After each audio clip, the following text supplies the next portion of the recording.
Conservative party ਦੀ ਅੰਤਰਿਮ leader candies ਬਰਗਨ ਵੱਲੋਂ ਪੱਤਰਕਾਰਾਂ ਨਾਲ ਗੱਲਬਾਤ ਕੀਤੀ ਗਈ, ਜਿੱਥੇ ਉਹਨਾਂ ਰੂਸ ਅਤੇ ਯੂਕਰੇਨ ਵਿਚਾਲੇ ਬਣੇ ਹੋਏ ਤਣਾਅਪੂਰਨ ਹਾਲਾਤਾਂ ਤੇ ਚਿੰਤਾ ਪ੍ਰਗਟਾਈ ਤੇ ਨਾਲ ਹੀ ਉਹਨਾਂ ਯੂਕਰੇਨ ਤੋਂ ਨੋ ਫਲਾਈ ਜ਼ੋਨ ਦਾ ਸਮਰਥਨ ਕਰਨ ਦੀ ਵੀ ਚਰਚਾ ਕੀਤੀ ਅਤੇ ਕੈਂਡੀਜ਼ ਬਰਗਨ ਵੱਲੋਂ ਪਾਰਟੀ ਦੀ ਲੀਡਰਸ਼ਿਪ ਦੀ ਦੌੜ ਤੇ ਵੀ ਗੱਲਬਾਤ ਕੀਤੀ ਗਈ।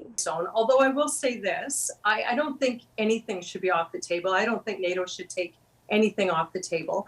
But what we called for, and what I said in my comments when President Zelensky was speaking to Parliament, is that at a minimum, the humanitarian corridors should be protected. And obviously it's up to experts and others to talk about and decide what's the best way to protect those corridors. Is it by protecting the airspace? But our point is we don't believe Canada or the world should just be throwing up our hands and saying that there's nothing that we could do. So then they should be protected. There's precedent for humanitarian corridors in war zones to be protected. And I don't think that I'm the only one saying this. There are others that have said that it's something that should be discussed and that is doable. So what we're just suggesting is that talk about the idea and talk about how we can protect what they will or will not do to Putin. I just don't think that's the best strategy.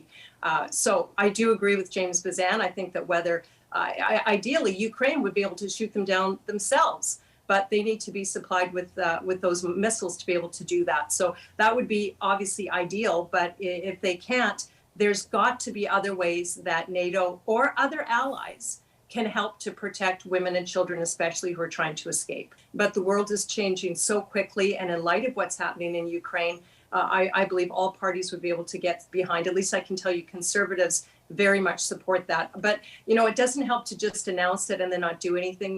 The Liberals are behind, I think, about $10 billion in the promises that they've made to fund our defense, and they haven't spent that. So it's one thing to make promises, it's another to do it. And we very much would support better spending, more spending for our men and women in uniform. Bring our caucus together, have a united caucus, and we are very strong and united. My goal is to ensure that Conservatives are proud to be conservative and that we are consistently conservative in how we approach policy and things that are happening. So I would say I hope that the candidates, they criticize each other's record, they criticize each other's policy. I think that's fair game. But I hope that they don't say bad things about each other. Just like Ronald Reagan said, it's not a good thing to say bad things about other members, and people who are thinking of buying Conservative memberships want to hear people's ideas. They want to hear what the candidates are going to be presenting. And so my encouragement to them is to stick to policy. Listen, I had many constituents actually in Ottawa. They wanted Justin Trudeau to listen to them. These are hardworking men and women who were tired of the overreach, the vaccine mandate overreach, which, by the way, continues with this government. All they wanted was the Prime Minister to listen to them. Instead, he divided, he wedged, and he stigmatized. I told them they needed to move the trucks. Obviously, they should not, and they moved the blockades that were at the border. We don't agree with any illegal activity, but listen,